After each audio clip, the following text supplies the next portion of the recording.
सांगलीच्या जतमध्ये पाण्यासाठी कॅन्डल मार्च काढण्यात आला।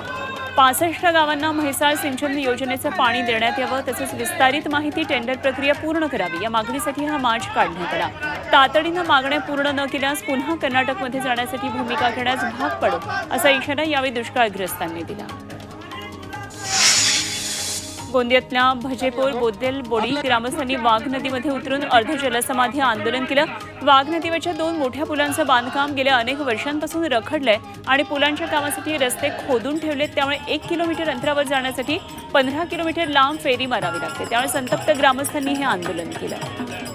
मित्रांनो, हा टेंट लावायसाठी आम्ही सकाळी परभणी जिल्ह्यामध्ये 69 परीक्षा केंद्रांवर 12वीची परीक्षा पार पडते। जिल्ह्यामध्ये कॉपीमुक्त परीक्षा अभियान राबवलं जात आहे। परीक्षा केंद्रांवर कॉपी आढळली तर पर्यवेक्षक, केंद्रचालक आणि इतर कर्मचाऱ्यांचं एक वेतनवाढ रोखण्यात येणार आहे।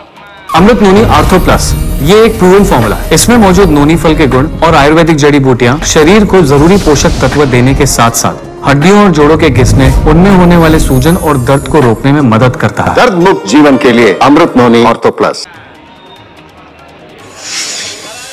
पुण्याच्या भोरमध्ये शिवजयंतीनिमित्त रोहिडा केसरी भव्य बैलगाडा शर्यतीचं आयोजन करण्यात आलं होतं आणि या शर्यतीमध्ये राज्याच्या विविध भागामधून आलेल्या 350 बैलगाडा मालकांनी सहभाग घेतला। शर्यतींचा हा थरार पाहण्यासाठी मोठ्या संख्येनं बैलगाडा शौकीनांची ही गर्दी झाली। यवतमाळच्या डोंगरखर्डा गावालगत एका बिबट्यानं झाडावर ठिय्या मांडला। या बिबट्याला खाली उतरवण्यासाठी वन विभागाची रेस्क्यू टीमची चांगलीच दमछाक उडाली। रात्री उशिरापर्यंत या बिबट्याला खाली उतरवण्यासाठी प्रयत्न सुरू होते, मात्र तरी देखील हा बिबट्या झाडावरून खाली उतरलाच नाही।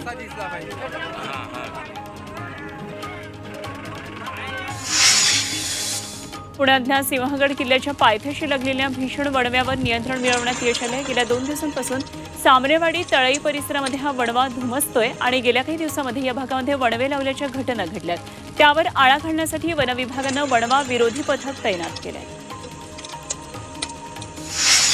मुळशी तालुक्यातल्या कोळवण खोऱ्यातल्या साठेसाई गावच्या डोंगरावरही वणवा पेटला। या वणव्यामध्ये गवत, औषधी वनस्पती, वृक्षसंपदा नष्ट झाली आहे। या वणव्यामुळे जंगलातल्या प्राण्यांना सुद्धा आता इजा पोहोचू लागली।